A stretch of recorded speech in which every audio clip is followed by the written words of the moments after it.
من العنف والاضطهاد النفسي ومن الكبت، وإني أبغى أكون إنسانة مستقلة، ما أقدر أتزوج الشخص اللي أبيه، ما أقدر أتوظف إلا موافقة ولي أمري.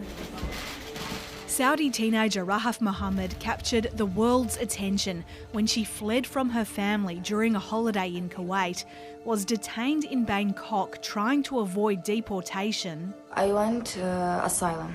And was then granted her wish by Canada. This is Rahaf Altman, a very brave new Canadian. Canada has been unequivocal that we will always stand up for human rights and women's rights around the world. Her case isn't unique, but it's once again put the international spotlight on Saudi Arabia and its strict male guardianship system. Every Saudi woman is assigned a male relative whose permission they need for many major legal and personal affairs. She basically passes from the control of one male to another throughout her life. This could be her father, brother, husband, or even son. It should be the right of every Saudi woman to live freely and with dignity in her own country. And that's why this is the time to look closely at this guardianship system in Saudi Arabia, which controls almost every aspect of every woman and girl's life in Saudi Arabia from birth to death.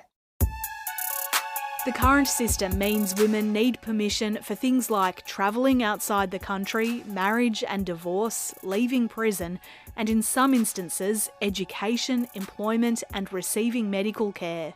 There are also many other restrictions placed on women, including dressing modestly, not socialising with men who aren't related, not swimming in public, and men and women are usually segregated in public. نظام الولاية يحدد المرأة مصيرها، إيش ممكن تتوظف، إيش ممكن تشتغل، حتى السفر ممنوعة فيه. فإحنا النساء السعوديات نتعامل كأننا قاصرات حتى لو كان عمر المرأة 50 و60. فهذه معاملة جدا سيئة للنساء، ما نقدر نكون مستقلات أو متساويات مع الرجال. Human rights groups and countless activists have pushed for the guardianship to be abolished, saying women can become trapped as prisoners of abusive families.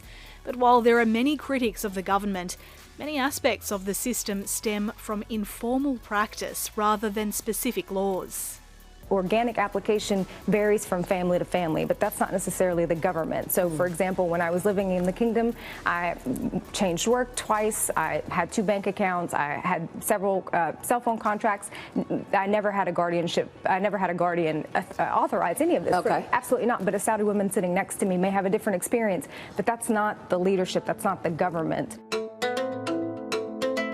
There's been a recent focus on women's rights within the country, with Crown Prince Mohammed bin Salman bringing in some reforms for women who can now drive, attend sporting events and play sport in school, run and vote in local elections, enlist in the military, and as of this month they'll now know whether they're being divorced by receiving a text message.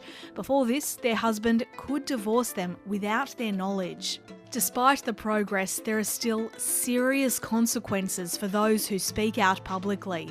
Since last May, many leading women's rights activists have been arrested and detained, including those who pushed for an end to the driving ban and the guardianship system. Human Rights Watch and Amnesty International say some of these political prisoners have been tortured. All these activists today are locked in prisons that no one knows where they are. They have one phone call with their family. There are no charges pressed against them. They have no access to lawyers. And the charges, there were no charges. There was only treason, and treason is 20 years in jail. And the only treason they had is they loved their country so much to campaign for equal society between men and women. While Rahaf Mohammed managed to make her escape, many others have failed in their attempts, including 24-year-old Dina Ali Lasloum, who in 2017 posted a desperate video on social media at Manila Airport. If my family come, they will kill me. If I go back to Saudi Arabia, I will be dead. Please help me. I'm recording this video to help me and know that I'm real and here. She was taken back to Saudi Arabia by family members and hasn't been heard from since. Women in Saudi Arabia who attempt to make such a escape attempt could, upon return, be subjected to violence, including so-called honor violence or even murder. So let's dismantle this guardianship system. Let's dismantle this form of gender apartheid. Let's tell the Saudi regime we do not buy their lies about emancipating women just because they lifted a ban on driving. Let's listen to the Saudi feminists who for decades have been fighting to be free in their own country. أتمنى أن قصتي تكون إلهام لبعض النساء أنهم يتشجعن ويكونوا أحرار، وأيضاً أتمنى لو أن القوانين تتغير بعد قصتي، خصوصاً قصتي انتشرت على العالم، فممكن هذا يحدث تغيير.